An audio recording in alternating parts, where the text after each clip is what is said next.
When I walked into my apartment and found my fiancé in bed with my sister, I didn't scream or throw anything, I just stood there, numb, as if I'd stepped into someone else's nightmare. They scrambled to cover themselves, but the image was already burned into my mind, raw and electric. My fiancé looked at me with this twisted mix of guilt and defiance, and my sister just buried her face in her hands. The silence in the room felt like it might swallow us whole. I demanded answers, but what came out of their mouths wasn't the usual excuse or apology. My fiancé said, "We didn't mean to hurt you, but you never seemed happy with me." She noticed. "We just connected in ways you and I never did." My sister added, voice shaking, "I tried to keep my distance, but I couldn't watch you throw your life away pretending to be someone you're not."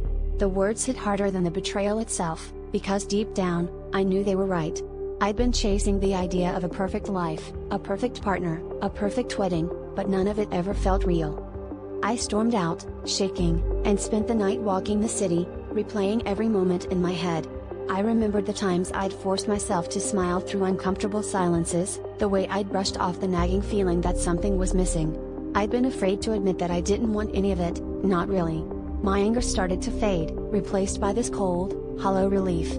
Maybe it was better to have everything fall apart than to keep pretending. When I finally came home, I found my engagement ring on the coffee table and a note from my sister saying she'd left for good. My phone buzzed with messages I didn't open. I sat in the darkness of my apartment, staring at the empty bed, feeling the first honest thing I'd felt in years, freedom. The real betrayal wasn't what they did to me, it was what I'd been doing to myself, all along.